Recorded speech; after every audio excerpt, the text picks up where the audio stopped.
Las Vegas, the city that never sleeps, where the lights dazzle, the drinks flow, and secrets are buried beneath concrete and neon. But beyond the casinos and crowds, there's a room few dare to speak of. A room with no number, no guests, and no escape. When a young couple checks into a forgotten hotel just off the strip, what begins as a simple weekend getaway spirals into a waking nightmare. Whispers behind the walls, a mirror that shows someone else's reflection, and a phone that rings. Only at 3:13 a.m. every night. This isn't a ghost story made up to spook tourists. This is the tale of room 406, and what it takes from those who enter. Before we dive deep into this story, subscribe to the channel so you never miss powerful and thought-provoking stories. Let's go in deep. It started like any other impulsive weekend getaway. Jenna had always wanted to experience the Las Vegas lights without the usual chaos of casinos and luxury hotels. So she convinced Marcus to book something simple, a little off the strip, just for a couple of nights.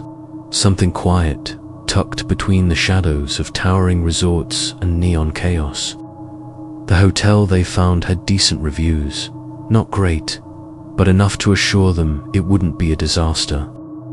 It was older, that was clear from the faded signage and the cracked stucco exterior, but it had a certain charm that Jenna called vintage. Marcus wasn't so sure. The check-in process was unusually silent. The lobby was dimly lit, despite the early evening hour. The receptionist, a pale woman with sunken eyes and chipped red nail polish, barely looked up from her monitor. She didn't speak much, just handed them an old brass key with a faint clinking sound, her fingers trembling slightly as she slid it across the counter. When Jenna asked about breakfast hours, the woman blinked slowly and muttered something. Neither of them caught. The whole interaction was unsettling. There was no music in the lobby, no scent of air freshener, just silence and an eerie buzzing from an overhead light. Room 406 was located at the end of the fourth-floor corridor. The hallways stretched long and narrow, lined with faded floral carpet and sconces that flickered with each step they took. A cold draft followed them, despite the warm weather outside. It was the kind of cold that didn't make sense, the kind that seeped through fabric and settled into bone. Marcus joked that maybe they were walking into the hotel's ghost wing. Jenna chuckled, but it was hollow, her eyes watching the way the shadows clung to the corners of the hallway. The room itself wasn't terrible, at least not at first glance. The wallpaper was yellowed and peeling at the edges. The lampshades were slightly crooked. The old CRT television sat silently in the corner like it hadn't been turned on in years. But the bed was made, the sheets looked clean, and the air conditioning worked. Still, there was a stillness inside, an unnatural quiet. No sounds from the street below, no creaks or groans from the building settling. Just the faint hum of the fridge in the corner and their own breathing. As Jenna unpacked, she noticed that one of the dresser drawers wouldn't open.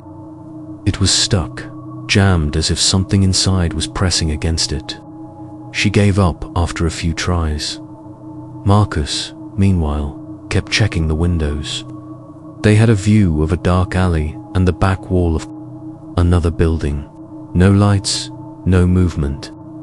He tapped the glass a few times and said it felt colder near the windows, like the cold air was coming from outside, even though the glass was sealed shut. Later, Jenna found a strange stain on the carpet near the bed. It looked old, but the shape was odd, too dark to be coffee, too thick to be wine. When she pointed it out to Marcus, he just shrugged. Probably Vegas memories, he joked. She didn't laugh this time. Instead, she tried to cover it with one of their bags. The bathroom was clean, but carried a sharp scent of bleach that burned their noses. The tub was scratched and chipped along the edges, and the mirror over the sink had a long crack running through it like it had been punched from the inside. Jenna asked Marcus if maybe they should request a different room, but something in his face changed. He said no, they were already here. It was fine, just a couple of nights. She nodded, but her hands were cold. They went to sleep that first night, hoping to shake off the strange atmosphere, telling themselves it was just an old building with a few quirks. The bed creaked every time they moved, the ceiling fan above spun slower than it should, and the shadows in the corners of the room seemed to deepen as the hours stretched past midnight. Jenna lay on her side, staring at the glowing red numbers of the alarm clock to 58 a.m. She couldn't sleep. The room felt heavy, like the air was pressing down on her chest. Beside her, Marcus was already asleep, breathing deep and steady. Then it happened. At exactly 3:13 a.m., the phone rang. It wasn't a normal ring.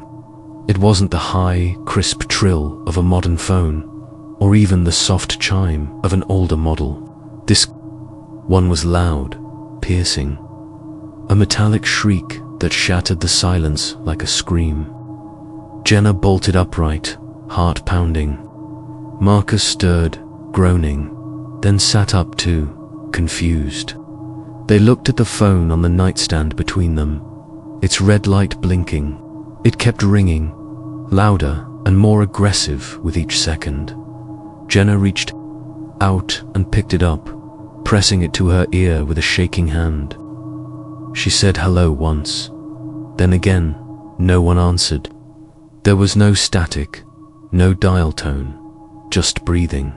Deep, slow, guttural breathing. Not like someone in a rush or someone scared. It was deliberate, intentional, and far too close. Like the caller was leaning into the phone from inches away, exhaling into the receiver, waiting. She slammed the phone down. Marcus laughed at first, nervously. Said it was probably a prank or some crossed wires in the building. Maybe someone downstairs messing around. But when Jenna told him about the breathing, the grin faded from his face. He picked up the phone again and held it to his ear. Now there was nothing. No tone, no sound. Just dead silence. They tried to brush it off. Maybe it was an old system glitch. Maybe someone dialed the wrong room. They climbed back into bed, trying to convince themselves that it wasn't anything serious. But the silence that followed was worse than the ringing. The room felt even colder now, the air heavier. Jenna pulled the covers tighter, eyes fixed on the phone, waiting for it to ring again. The next day, they asked the front desk if someone had tried calling them in the night.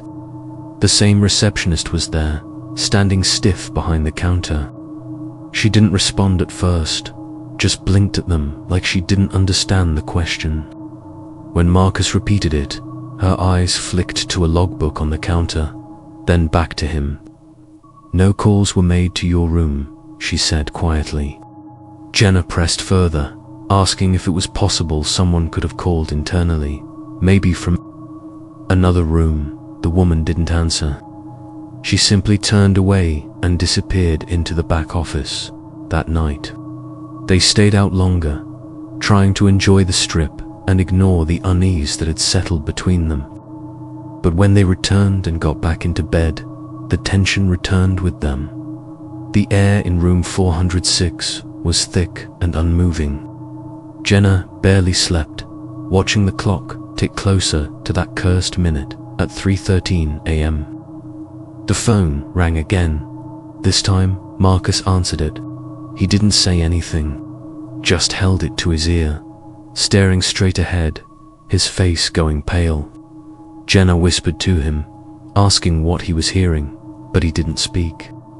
He sat like that for almost a minute, frozen, as the same heavy breathing came through the line. Then, without a word, he placed the phone back on the receiver and lay down, staring at the ceiling. He didn't say anything for the rest of the night. The third night brought something new, something far more terrifying than the phone calls. Jenna had tried to stay awake, hoping to catch the moment the phone rang and maybe confront whoever was behind it. But sleep eventually took her, heavy and restless. Her dreams were disjointed long hallways that led nowhere, flickering lights, whispers just out of earshot, and water.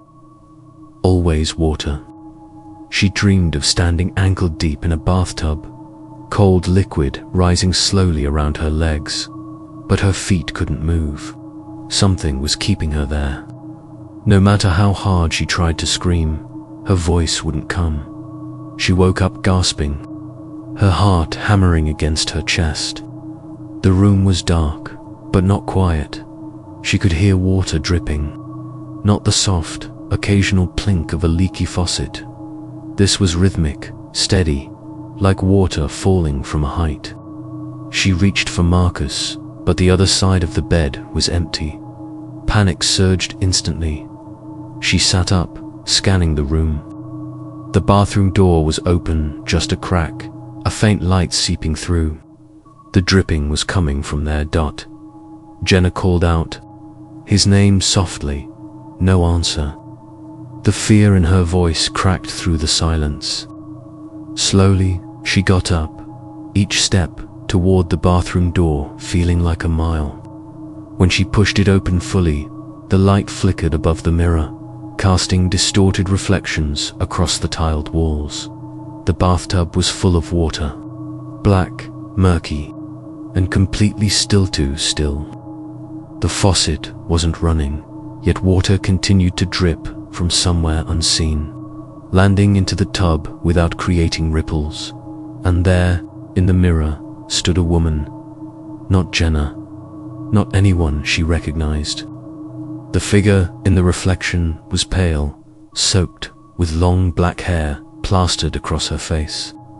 Her eyes were hollow, lips blue, skin almost translucent, like she had been submerged for far too long. She wasn't physically in the room, only in the mirror, but her head tilted slowly, as if she saw Jenna, and was acknowledging her. Jenna stumbled back, clutching the doorframe to keep herself upright. She looked into the room, nothing. No woman, just the reflection. She blinked hard, rubbed her eyes, looked again. The figure was still there, only closer now, as if she had moved within the glass itself. Jenna slammed the bathroom door shut, her breath coming in short gasps. When Marcus returned minutes later, Jenna was on the floor, shaking. He had gone downstairs to ask about switching rooms, he said, but the elevator hadn't worked, and the stairs only seemed to loop back to the same floor. He looked pale, confused. When Jenna told him about the woman in the mirror, he went quiet. Then, slowly, he nodded. He'd seen her too. Not in the mirror, but in the reflection of the TV the night before. She was standing behind Jenna while she brushed her hair. He hadn't said anything because he thought it was a hallucination, or a trick of the light.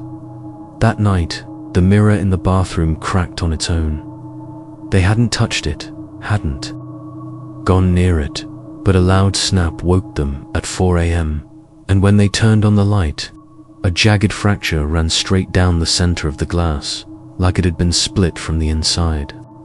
Neither of them slept after that. Jenna sat with her back to the wall, watching the bathroom door. Marcus sat on the edge of the bed, staring at the television screen, even though it was turned off. He said he could still see her, sometimes in the glare, sometimes in the shadows. He didn't say much else, only that the woman wasn't angry. She was waiting. They decided they would leave first thing in the morning. Whatever was going on in room 406 wasn't just in their heads anymore. The air was too cold, the silence too heavy, and the sense of dread had become unbearable. Jenna packed their bags. Just after sunrise, while Marcus sat on the edge of the bed, still staring at nothing, like he hadn't moved all night. She had to remind him several times to get dressed, to help her, to stand up. It was like something had drained him completely. His responses were slow, delayed, as if he were underwater and her voice barely reached him. Jenna grabbed the key and tried to open the door. It wouldn't budge. She turned the knob, pushed, pulled, nothing. It was locked from the inside. She checked the deadbolt, slid it open, turned the handle again. Still nothing. The chain wasn't on. No bar, no obstruction, and yet the door refused to move. Marcus finally got up and tried it himself. He slammed his shoulder into it, kicked it, cursed at it. It didn't even rattle. It stood perfectly still, as if it were part of the wall. She reached for the room phone, hoping to call the front desk. Again, no dial tone, just static now, not even the breathing, as if even that presence had decided to vanish. Jenna grabbed her cell phone, only to see it had no signal, not a single bar. Marcus tried his too, same result.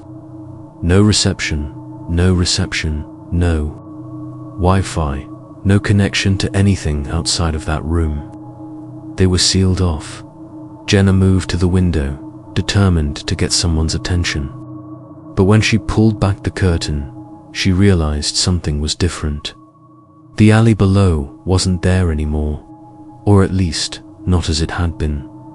The layout was wrong. There was no trash bin, no fire escape on the opposite building, and no movement, just empty grey walls and stillness, like a movie set frozen mid-scene. She opened the window and leaned out to call for help, but there was no sound. No traffic, no voices, not even the faint hum of Vegas nightlife. The silence outside was deeper than inside, and it scared her even more. Marcus began pacing. He muttered that maybe they were dreaming, maybe this was sleep paralysis, maybe they had been drugged. Jenna was too afraid to argue. She just wanted to get out. She went to the hallway door again, jiggled the handle one more time. Nothing. But then she heard it. Footsteps on the other side of the door. Slow, dragging footsteps that moved past their room and faded into the distance. She called out, banged on the door. Nothing. The hallway had gone quiet again. Suddenly, the lights in the room dimmed, flickered, then went completely dark. Only the weak light from the bathroom and the faint glow from the window remained. That's when the TV turned on by itself. Static hissed across the screen, and then it changed, not to a channel, but to a grainy, black and white image of their room. The exact layout, exact furniture, everything identical. In the frame, they could see themselves. Jenna standing by the door, Marcus near the bed. But there was something else, behind them, a figure, tall and still, standing in the corner. They both turned around. Nothing was there. They looked back at the screen. The figure had moved closer. Jenna lunged for the plug and yanked it from the wall. The screen went dark, but the hum in the room didn't stop. It was low, vibrating, like a whisper in another language. The lights came back on in a flicker, but nothing felt right.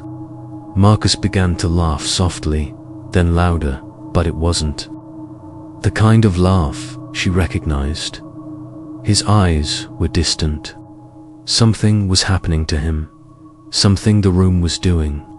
Jenna backed away, realizing she was trapped with more than just locked doors and bad memories. Marcus hadn't spoken much since the second night. His words had become short, clipped, sometimes mumbled under his breath, like he was speaking to someone else entirely. At first, Jenna thought it was stress, maybe sleep deprivation, maybe the fear playing tricks on his mind.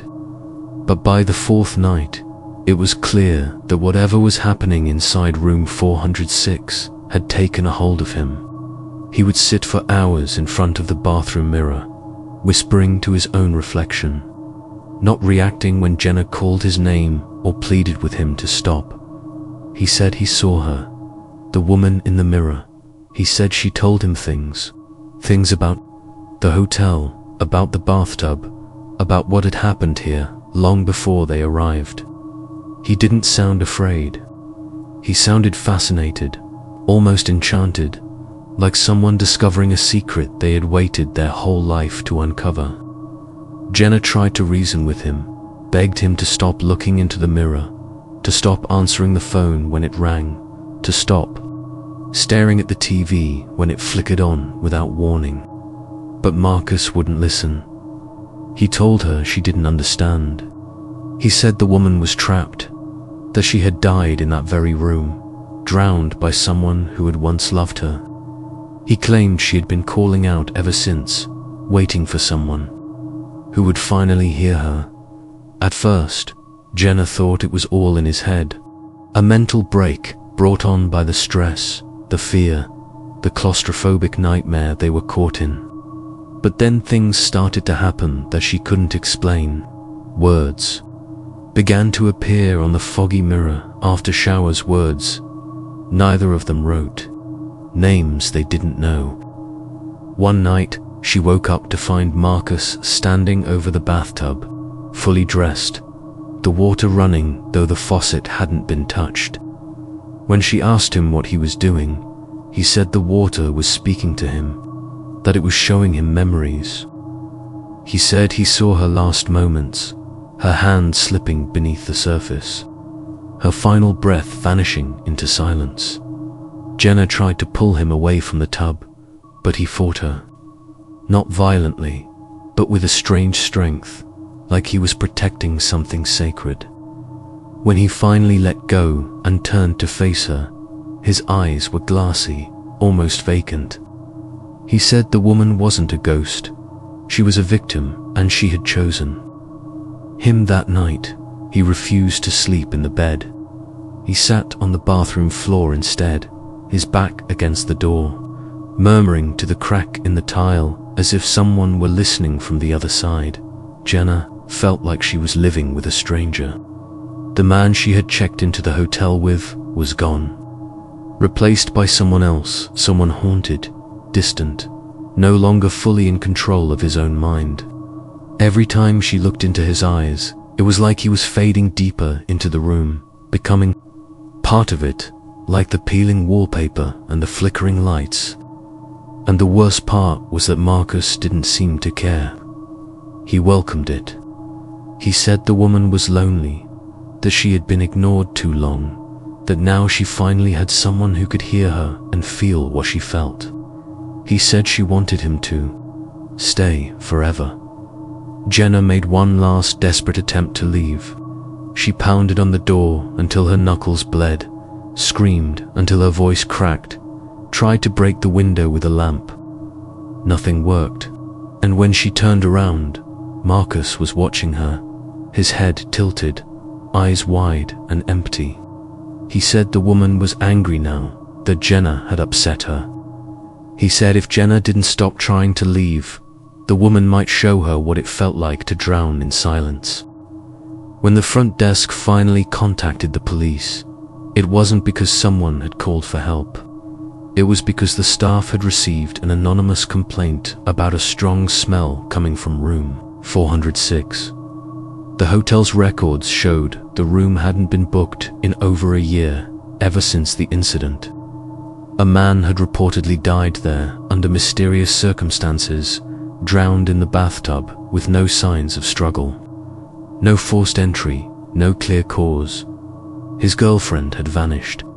The case was closed quickly, sealed off as a suicide and disappearance. One of many odd stories, the city's darker corners quietly buried.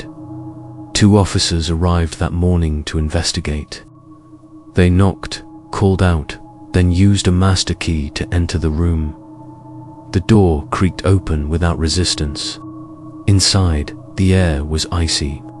The curtains were drawn shut, the room dark except for a faint glow coming from the bathroom. What struck the officers immediately was the silence. No movement, no voices, no television humming, just the steady dripping of water. The room was empty. No bags, no signs of occupancy.